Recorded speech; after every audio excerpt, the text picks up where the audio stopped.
My name is Lillian, and sometimes it seems like my whole life smells of fresh bread, roasted peppers, and coffee, because for 7 years now I've been living to the rhythm of my restaurant, a place I inherited, not earned, and which has become the meaning of everything I do. I'm 33, and when I think about how it all began, I still feel that strange chill in my chest that gripped me the day my grandmother died. Little did I know then that along with the grief of loss, I would inherit something greater, her restaurant, her dream, her clumsy but strong belief that I could handle it. No one expected me to be the heir. The family assumed everything would go to Isabella, my older sister, because she was always responsible, family-oriented, and serious, but my grandmother, as it turns out, saw things differently.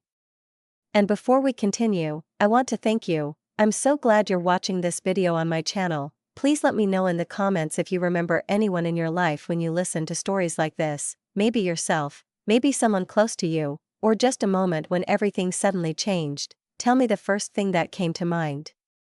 Isabella was 40 at the time, and she was going through a difficult divorce, like a storm with no shore in sight. Her husband had left her for a younger woman, leaving her with 10-year-old Sophia, and, frankly, she had no roof over her head, no support. When we learned that her grandmother had left her an apartment, she cried right there on the doorstep, clutching the documents to her chest, as if it wasn't just a place to live, but salvation. I was genuinely happy for her. It all seemed fair. Then, she got the house, I got the restaurant, 2 inheritances, 2 destinies. But the restaurant was in decline. In recent years, Grandma couldn't cope anymore. Fatigue and age were taking their toll, the menu looked outdated, customers were leaving, and the smell of old oil had ingrained the walls so much that in the first few days, I literally couldn't breathe. I remember that evening when I stood alone in the kitchen, wearing Grandma's old apron, and said to myself, okay, Lillian, either you make this a place people want to come back to, or you close everything and admit defeat. I chose the former. I worked myself to the point of exhaustion. I changed everything, from the sign to the recipes, from the stoves to the lighting in the dining room. I rose before dawn and went to bed after midnight, counting the proceeds, wiping down tables, coming up with special offers and new dishes, and slowly, step by step, business picked up. People started coming back. Some came just for a cup of soup, some to celebrate an anniversary, some simply because it was warm. When I first felt the restaurant finally turning a profit, I cried, standing at the sink, my hands wet and pride giddy. But as soon as the scent of success wafted through the air, my family, my dear, beloved family, but still family, suddenly decided that now I could help, and I didn't argue. Of course I would. My parents were already retired, it was hard for them. My sister was alone with a child. I set up automatic transfers, $1,000 to my parents, $800 to Isabella, every month, without delay. Without conversation. It was part of my budget, like paying utilities or buying groceries. And then the little things started, little things, as they called them. Sophia's phone broke. Aunt Lillian, can you help? Isabella's washing machine burned out. You're ordering the equipment for the restaurant anyway, so take it for me too. My parents wanted a new TV. We rarely ask, Lillian, so what's it cost you? And I shouldn't have, or so I thought then. I simply transferred the money, without counting, without taking offense, because I believed that's how it should be. If you can help, help. So 7 years passed, and now it's Christmas again the smell of cinnamon and roast turkey, again we're all in my parents' house, laughter, old songs, photos on the refrigerator. This was always our holy evening. I was standing by the fireplace when Isabella came up to me and took my hand. Lillian, let's go into the kitchen. We need to talk, she said quietly, with that same expression that always makes me feel a twinge of alarm. The kitchen smelled of cloves and wine. She turned to me, frowned, and said, in 3 months, Sophia will be 18, can you imagine? My little one will be an adult. I want it to be a special day, a celebration she'll remember for the rest of her life. I smiled. I wanted to give my niece a gift myself, something warm and memorable. Yes, I've thought about that. I want to buy her something she'll remember for a long time. Isabella looked at me strangely, with that soft, cautious smile that I suddenly sensed was off, as if there was something more hidden behind her words, something she wasn't yet saying. I'm glad you said that, she said quietly. I want this day to be truly special too. But before I could ask what she meant, my phone started vibrating. Christmas messages, clients, greetings. and when I finally looked up, she was gone. After the holidays, I returned to my normal life, the restaurant, my worries, my endless to-do lists. January flew by, then February, and I could barely breathe. Every evening we were packed with people, calls, reservations, laughter, noise, and I caught myself thinking that maybe it was time to open a second location. It seemed like everything was finally going as it should. And I didn't know then that all this was the calm before the storm. About a month before Sophia's birthday, as I was sitting in the restaurant office sorting through bills and wine orders, my phone suddenly beeped briefly, an email from Isabella. I clicked it automatically, thinking she'd sent me, as usual, a photo of Sophia or another bill to pay, but instead of the usual text, I saw a long list of links, no greeting, no signature, just dozens of links to real estate websites. I blinked. Then again, wondering if I'd clicked on the wrong thing, but no, it was all correct: apartments, townhouses, condominiums, prices ranging from $180,000 to $350,000. I stared at the screen, feeling a strange, nervous amazement growing within me, as if someone were whispering in my ear that this was a bad joke. A minute later, I was already calling her, not believing I could wait calmly for an answer. She picked up on the second ring, her voice slightly surprised, as if nothing out of the ordinary had happened. "Isabella," I said slowly, "what are those apartment listings you just sent me?" "Oh, those," she drawled lightly, as if she were asking about a casserole recipe. "I just thought maybe you could pick one out as a gift for Sophia." "What?" I almost dropped the phone. "You want me to buy Sophia an apartment for her 18th birthday? "Well, yes," she replied calmly, with that same unflappable tone that always made my blood boil. "It's perfect timing, right? She's going to college, she needs a place to live, and, after all, 18 only happens once." I was silent for a few seconds, because my head simply couldn't wrap its head around what I was hearing. I even laughed, though there was nothing humorous about it. "Isabella, do you even realize how much that sounds? This is insane. I can't buy an apartment for an 18-year-old. Her voice instantly turned icy. "Actually, Lillian," she said with emphasis, "turning 18 is a truly momentous occasion. It only happens once in a lifetime. Listen, when I turned 18, no one bought me an apartment," I replied, feeling irritation rising inside me. "No one bought me a car. Hell, I just wanted a new phone back then, and they said they couldn't afford it." "Those were completely different times," she snapped and hung up. I sat there, phone in hand, listening to the dial tone, as if trying to catch even a shred of explanation in it. Isabella had always been like this, theatrical, unpredictable, with that eternal desire to turn any event into a performance with her center stage. I sighed deeply, shook my head, and decided it was just another one of her quirks. She'd forget about it in a week. I pushed it all aside and returned to business. The restaurant demanded my attention: orders, suppliers, a new seasonal menu, air conditioning repairs. Spring promised to be noisy, but the closer Sophia's birthday approached, the more I found myself wanting to give her something truly meaningful. After all, she was leaving for college, starting a new life. I wanted her gift to be not just pretty, but useful, a true reminder of how much I cared. After several days of deliberation, I chose a laptop, not some cheap option, but a truly high-quality, reliable model for $3,000. I used one myself at work and knew it would last her all 4 years of school.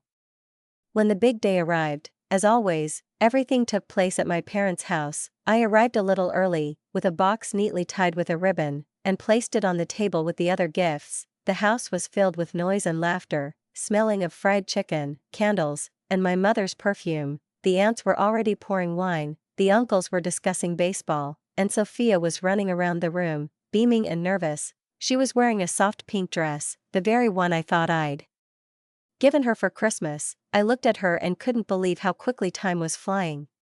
When it was time to give presents, everyone gathered in the living room. The parents spoke first. Dad smiled as he handed Sophia a small box, and when she opened it, she found a brand new iPhone. She squealed with delight, twirled around, hugged them, and I smiled. Let something be just joy. Then Isabella came over, handed her a shiny package, and said, "This is for you, dear, for your new endeavors." Inside was a gift card to an expensive cosmetics store, and Sophia clapped her hands again, while Isabella caught everyone's eyes, like an actress accepting applause.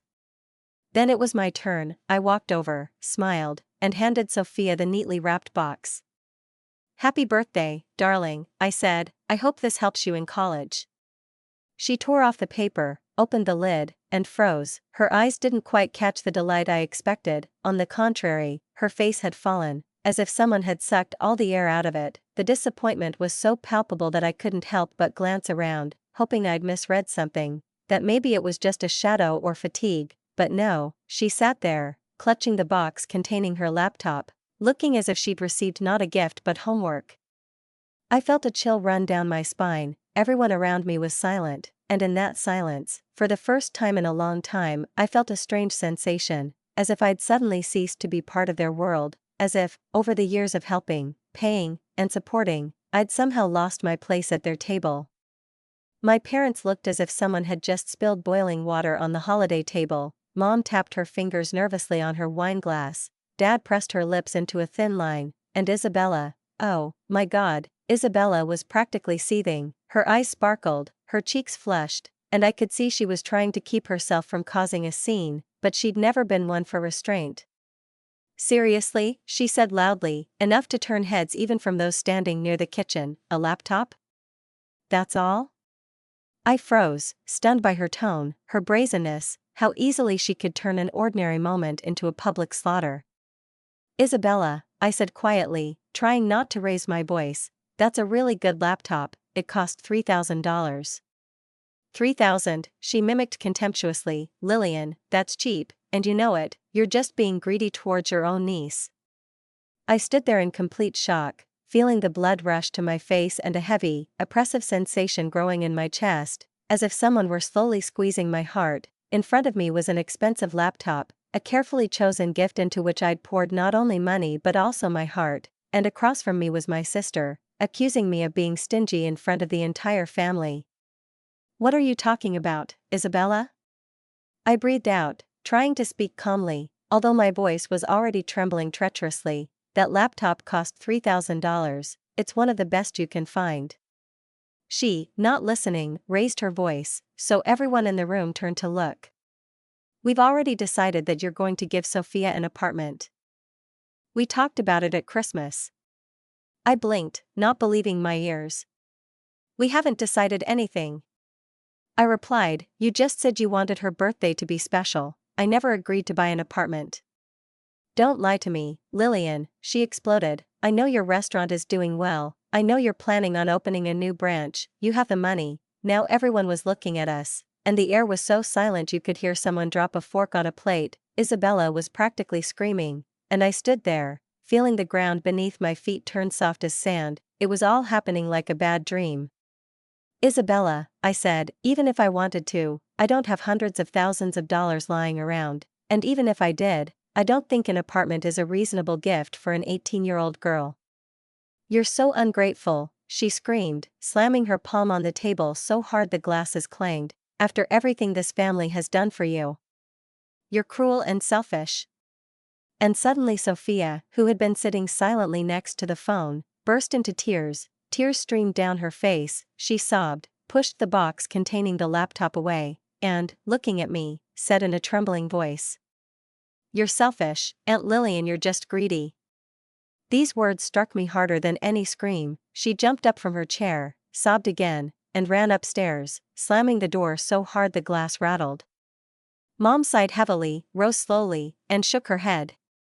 "Lillian, look what you've done," she said wearily. "You ruined Sophia's birthday. She's crying because of you, on such a special day."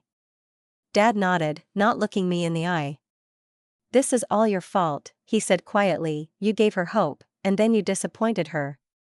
I stood in the middle of the room, surrounded by people I'd considered close my whole life, and I felt something profoundly important crumbling inside me, as if after all these years of my support, care, transfers, gifts, and help, I'd become less a part of them and more like some external source, obligated to give endlessly.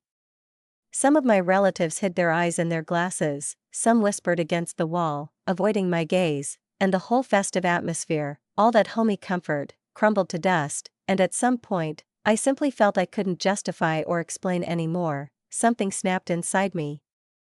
I walked up to the gift table, picked up the box containing the laptop, and hugged it to my chest. "You know what?" I said quietly but firmly, "I'm taking this back, and you won't get another gift, not another dollar from me, not from my restaurant, not from me personally." Before anyone could answer, I turned and headed for the door. I heard Isabella's screams behind me, harsh, angry, full of accusations and threats, but I didn't turn around. I stepped out into the chilly evening, took a deep breath that made my chest ache, and headed for the car. My hands shook as I inserted the key into the ignition, and even the drive home seemed blurry, as if the world around me were shaking with the same anger and resentment that filled me. When I finally entered my apartment, everything seemed unnaturally quiet. I set the box containing the laptop on the table, took off my coat, and suddenly felt a wave of fatigue descend upon me like a wall. The phone on the kitchen counter was already blinking with notifications, calls from my mother, my father, Isabella, messages, dozens of messages. I looked at the screen, and a wave of cold indifference rose within me. I didn't want to hear their voices, didn't want to read their excuses or reproaches. I simply picked up my phone, deleted everything down to the last notification, set it to silent, and placed it face down. The apartment was completely silent, only my breathing, short and uneven, and the dull thump of my heart, which I suddenly heard all too clearly.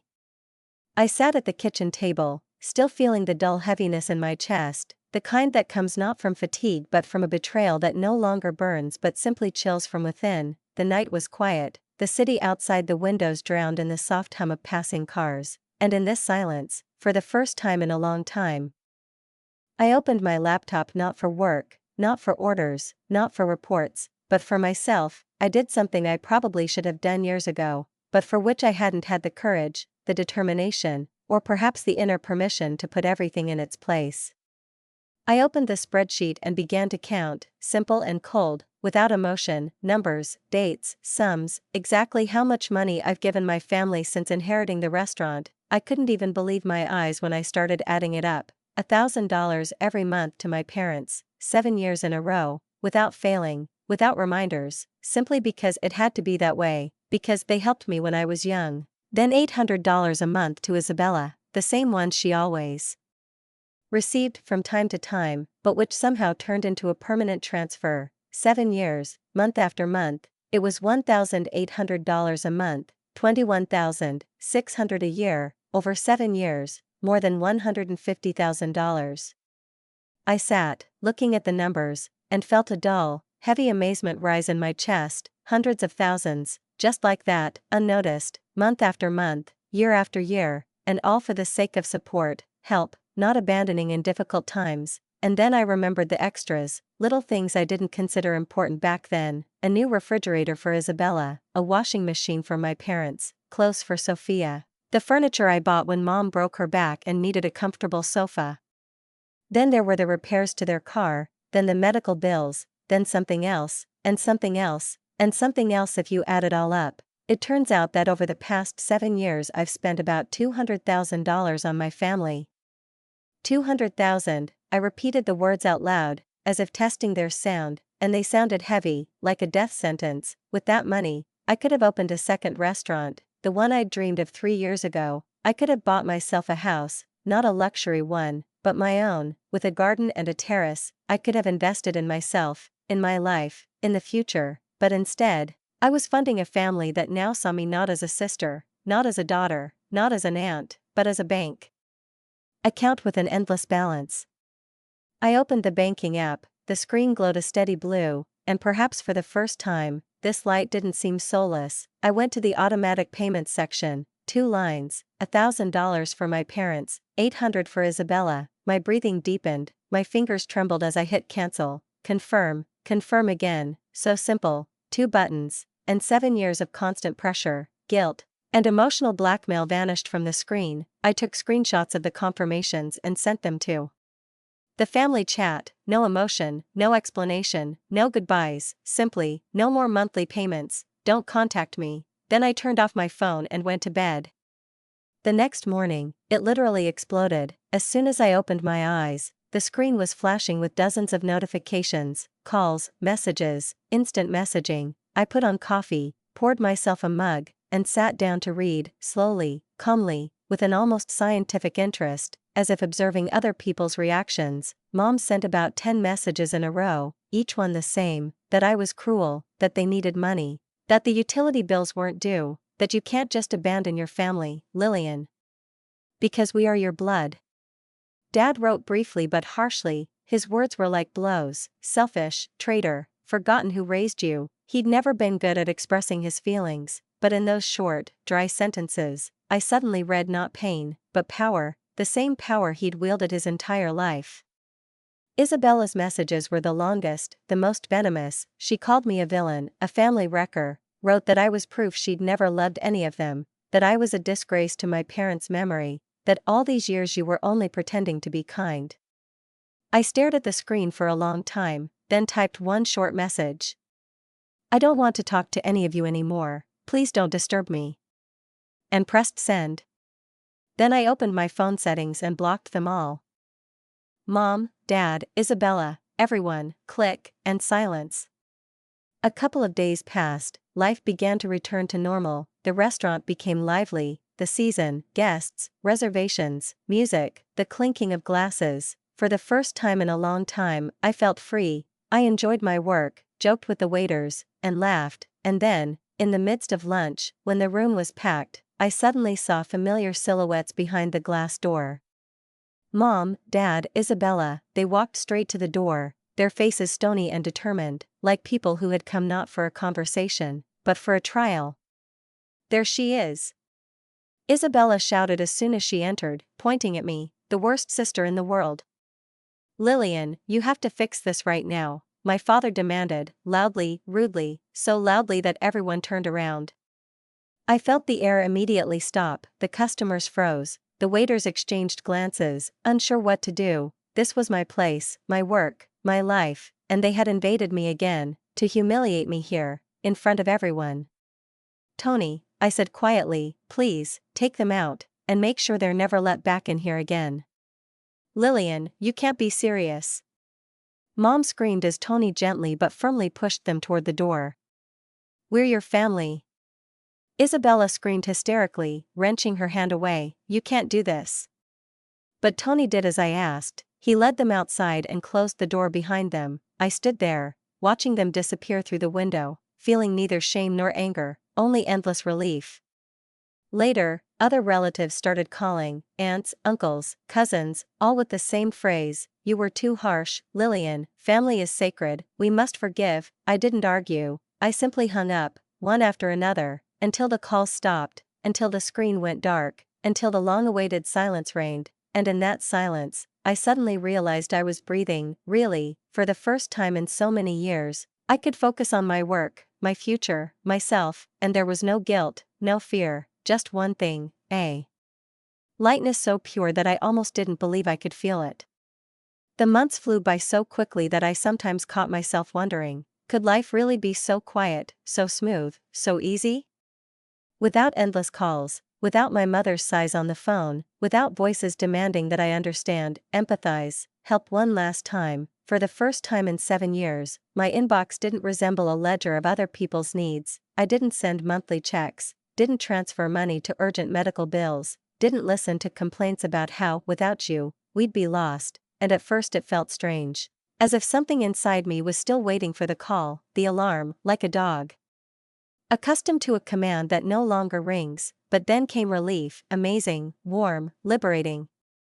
Every morning I woke up and felt like I owed nothing to anyone anymore, and suddenly, I found myself with money, real, free, mine. For so many years I'd been paying everyone but myself, and now that I had that $1,800 a month left, I didn't immediately know what to do with it. I opened a separate account, a business account, just to watch it grow. I started transferring money into it every month out of habit, and after a couple of months, the sum already looked impressive. For the first time in a long time, I allowed myself to dream, not about someone else, not about someone else's comfort, not about someone else's expectations, but about myself. A second restaurant. I'd put off this idea for so many years because it was not the time, too expensive, my family needs it, and now I realized that if it weren't for this eternal hole called family obligations, I would have been able to accomplish everything I wanted long ago.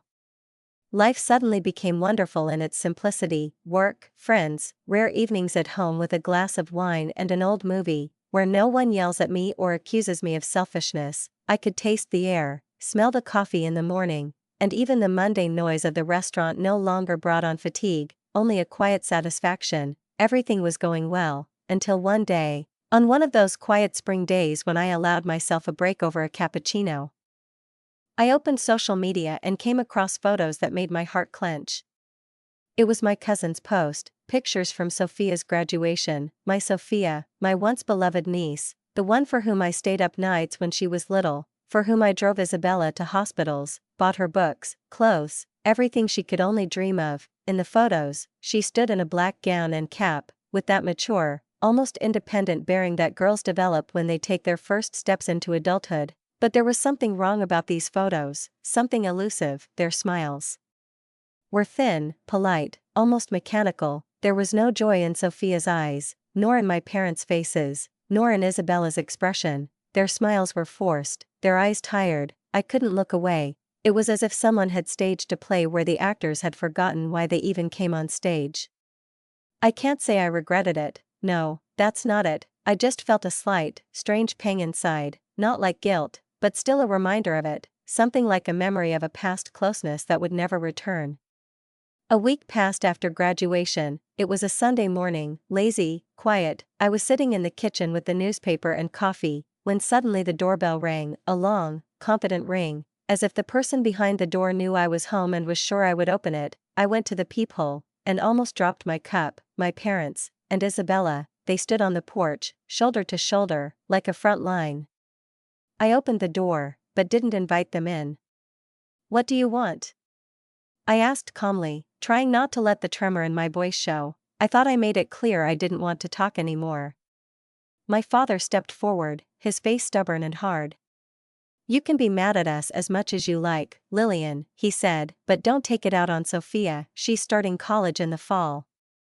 Isabella nodded, her voice trembling, but with its familiar note of demand. "You promised to pay for her education years ago. She's counting on it, Lillian."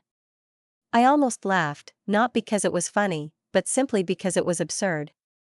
"Seriously?"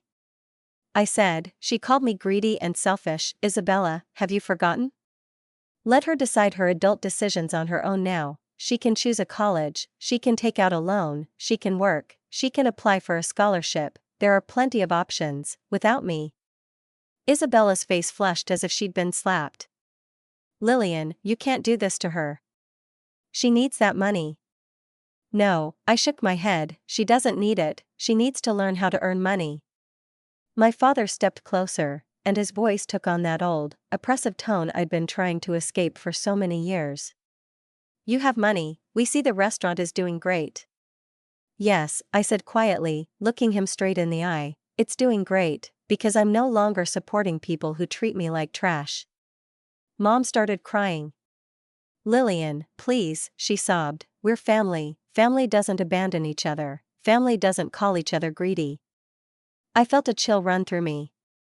Family, Mom, doesn't earn $200,000 in 7 years and then demand an apartment on top of that. There was silence. I saw them exchange shocked glances. It seemed they hadn't realized how much this had cost me. "Just leave," I finally said. "I've made it clear, I don't want to talk anymore." I closed the door but stood behind it, listening to them whisper, argue, then slowly walk away. When their footsteps faded, I leaned my forehead against the wood and exhaled. After that, everything was calm again. The summer dragged on, like a long breath after a storm. No calls, no messages, no drama. I didn't know how Sophia would handle the college issue, take out loans, go to community college, get a scholarship, but for the first time in my life, I realized it wasn't my problem anymore. One day, in early September, when the air was already tinged with the scent of autumn and the smell of fresh bread in my restaurant mingled with the aroma of coffee, I stood by the window and watched the sun lazily glide across the roofs of the cars in the parking lot. It was lunchtime, that time when everything around seems to freeze for a second before life begins to spin again in its endless bustle. I was checking orders, discussing something with the manager, when I heard the front door open, and, looking up, I saw her, Sophia. At first, I didn't even realize it was her. something had changed in her, as if someone had subtly tweaked the brightness of her face, toning down the childish softness and adding a touch of adult shadow. She looked different, older, more collected, slightly thinner, with a posture that conveyed an inner strength, not ostentatious, but quiet and confident. She was wearing clothes I didn't recognize, jeans, a neat blouse, a new shoulder bag. They weren't my purchases, not my style, and that was precisely the sign that she was now living by her own rules. She approached the reception desk and, noticing me, smiled a little hesitantly. "Can I speak to Aunt Lillian?" she asked. I felt a slight tremor inside, but on the outside, I remained calm. "Of course," I said, turning to the manager, "I'm taking a short break." Sophia and I sat at my favorite corner table, the one where it was always quiet and where you could only hear your own breathing and the clink of spoons and cups. She sighed, looked down, then looked up at me, clean, open, without the usual teenage defiance. "Hello, Aunt Lillian," she said, her voice trembling. I wanted to apologize. I nodded silently, not helping her, letting her say whatever she wanted. "For what I said then," she exhaled, as if she was struggling to get the words out, "calling you selfish and greedy. It was terrible. I'm ashamed, really. I didn't realize how it all looked from the outside." I nodded slowly. "Okay, Sophia, thank you for telling me." She smiled a little wider, relieved, as if she'd been afraid I'd turn away. "I know you gave me an expensive laptop, and I acted like a spoiled brat then. It took me a while to realize that, and honestly, who buys an apartment for an 18-year-old anyway? It's crazy." I couldn't help but laugh, softly, kindly. "Exactly," I said, "absolutely insane.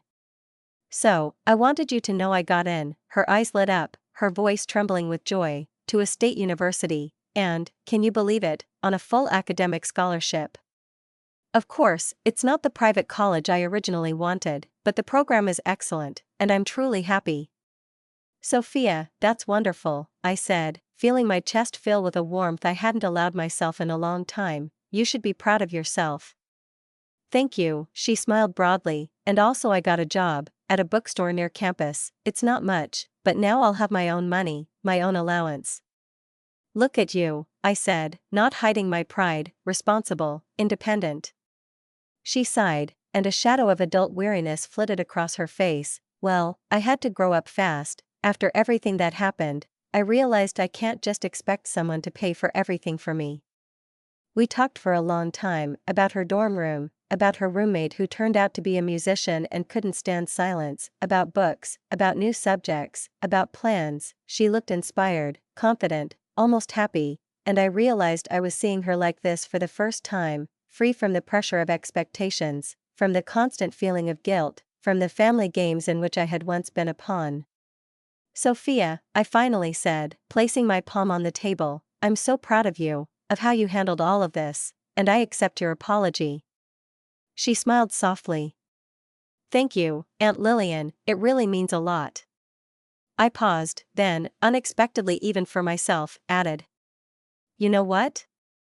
Since you're trying so hard and doing so well, I want to help you, not like before, but just a little. I'll send you $500 a month, so you can afford books, food, and other little things. Consider it my reward for your diligence."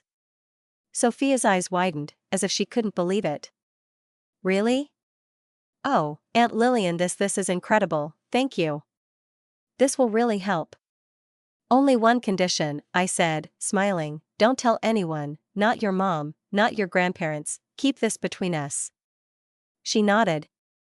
"Of course, they're still mad at you anyway." I sighed, looking down slightly. "How are they doing?" I asked, already guessing the answer. Sophia shrugged. "Honestly? Not really. Mom works at Target, part-time, helps pay the bills, and my grandparents now both work full-time, not half-days like before. Everyone's worried about money." I felt a pang inside, not pity, no, more like a strange combination of relief and quiet righteousness. "Well, then they're coping," I said softly, "and that's good. They need to learn to live on their own." Sophia nodded, looking at me with an expression that mingled respect and gratitude. Then we stood and hugged, awkwardly, but sincerely. "All right," she promised. "I'll wait," I replied. When the door closed behind her, I stood there for a few seconds, as if at a loss. Then I took a deep breath and returned to the kitchen. Everything around me seemed brighter than it had that morning. I felt something inside me straighten out, as if a knot that had been weighing on my heart for years had finally been untied. The restaurant was buzzing with customers, waiters were bustling with trays, and I once again felt that vibrant joy that had once inspired me to start this business. The second restaurant was almost ready for the permits, and I knew I could do it all now. Life seemed wonderful again, calm, real.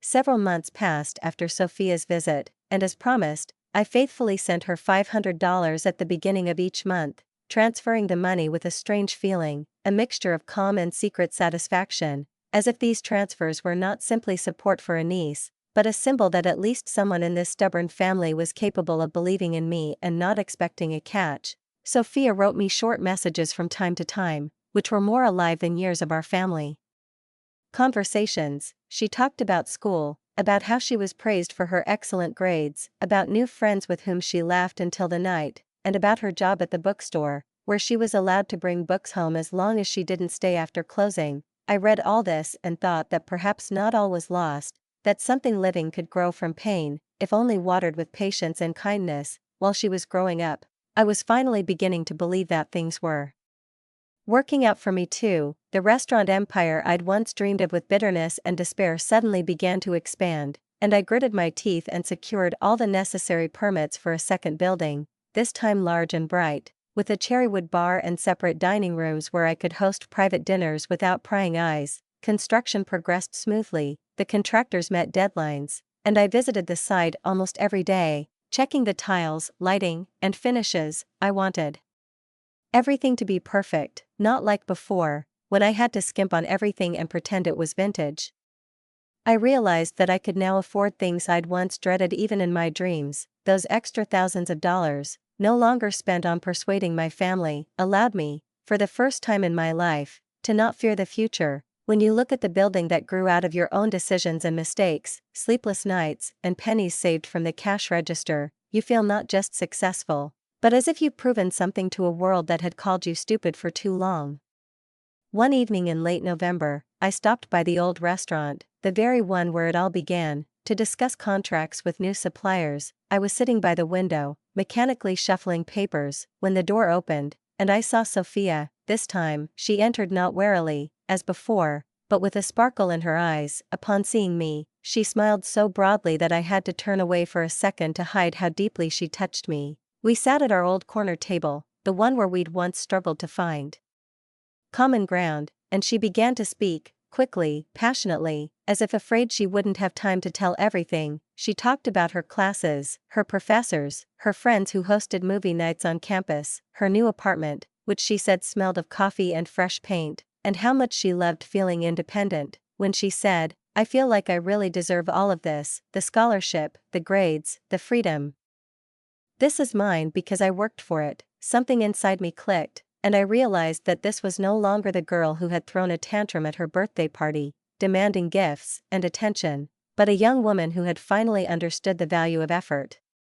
We talked for almost an hour, then she said she had to go back, and when she left, I sat there, looking at her empty cup and feeling a quiet pride spreading in my chest, so warm that for the first time in a long time, I allowed myself to simply smile. The holidays flew by without a call from my parents or Isabella, and you know, I actually liked it. I spent Christmas at a restaurant, hosting a dinner for those who had no one to celebrate with, and all evening, amid the candles and the smell of roasting meat, I caught myself thinking that perhaps this is what true happiness looks like: no drama, no expectations, just with people who need you here and now.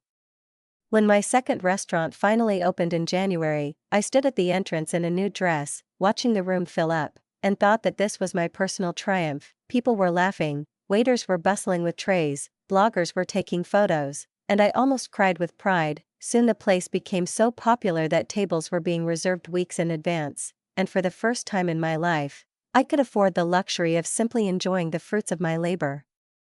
And then, one cold February day, as I stood in a new restaurant explaining to the waiters how to properly serve desserts, my phone rang. Sophia's name was on the screen. I answered with a smile, but a second later her voice faltered, her voice wavering, and I knew something unpleasant was about to happen. Aunt Lillian, Mom, and Grandma and Grandpa know about the money you send me," she said. And it was as if everything inside me had collapsed. I heard my own voice, muffled, strangled. "How did they know?"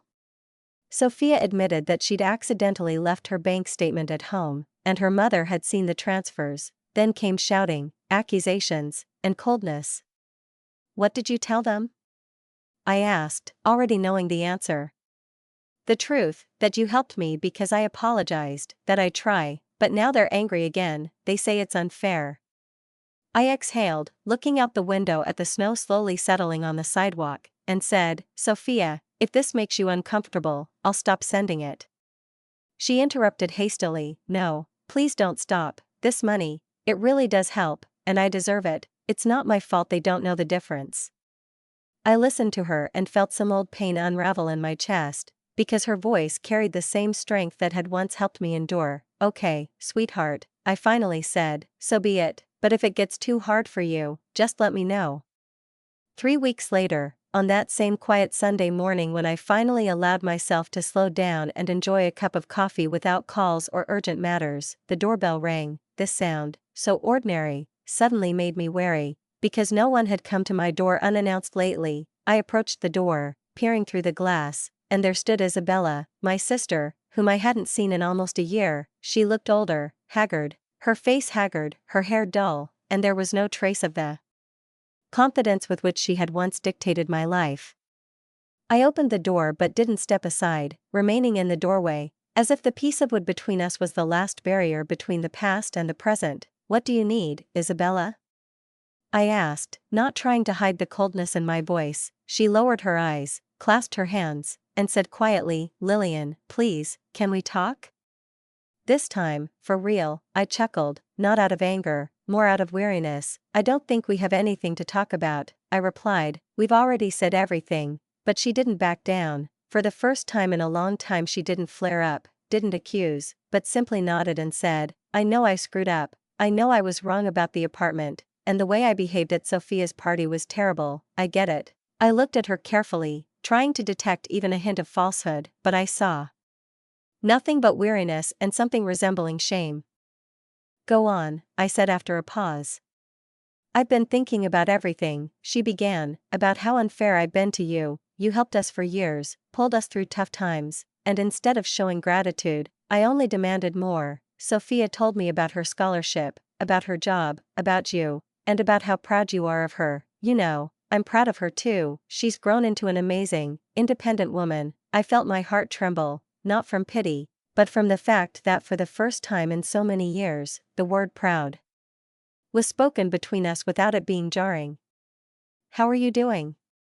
I asked, trying not to sound too soft. "I work at Target part-time," she replied, a little embarrassed, "and I work as a cleaner on the weekends. It's not glamorous, but at least I pay my own bills. Mom and Dad work full-time now, too." We stood in awkward silence, as if we were both afraid of upsetting the delicate balance. Then she looked up and said, "Lillian, I'm not asking for money, I'm not asking for anything. I just wanted to apologize. Really, you've been generous for so many years, and we've taken advantage of you. I'm sorry."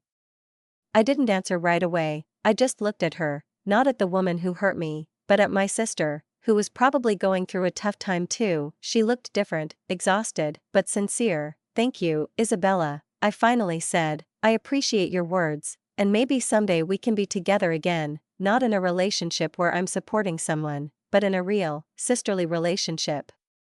She nodded, a tired smile playing on her lips. "Perhaps," she replied quietly, "but I understand it will take time. I just wanted you to know. I'm sorry, and I'm proud of you, of your restaurants, your tenacity, the way you did it all yourself."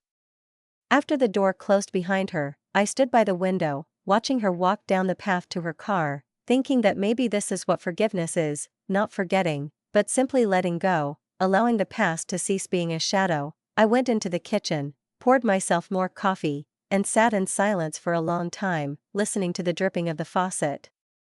In that moment, I realized that it seemed my family had finally begun to understand what I'd been trying to teach them my whole life, that earning your own money isn't just about money, it's about dignity, about standing on your own 2 feet even when the earth trembles. Several months passed, and one evening, as I was returning from a restaurant, the phone rang. It was Sophia, her voice rang with joy. "Aunt Lillian, I got a summer internship at a marketing firm. It's a real job. My first experience." I stood in the middle of the parking lot, listening to her enthusiastic voice and feeling a light fill my insides that would probably make even the stars envious. Now my life has finally become what I always wanted it to be, not loud, not ostentatious, but steady and confident, like a candle flame in a quiet house, 2 successful restaurants, a stable income, and most importantly, a relationship with Sophia built on mutual respect, no pressure, no debt, only warmth and honesty. Isabella and I now occasionally correspond, short messages, photos, a little chat about the weather, and Sophia, who is visiting them more and more often. It's not friendship, not yet, but something soft and human is awakening between us. My parents still keep their distance, but I no longer feel bitterness, only a calm understanding. Not all wounds need to be stitched up at once. Now I know that family isn't about who owes what to whom. A real family isn't built on money or a sense of duty, but on love, respect, and the ability to allow others to become themselves. And looking at everything I've built, not just the restaurants, but my own peace of mind, for the first time in my life, I felt like I was finally home.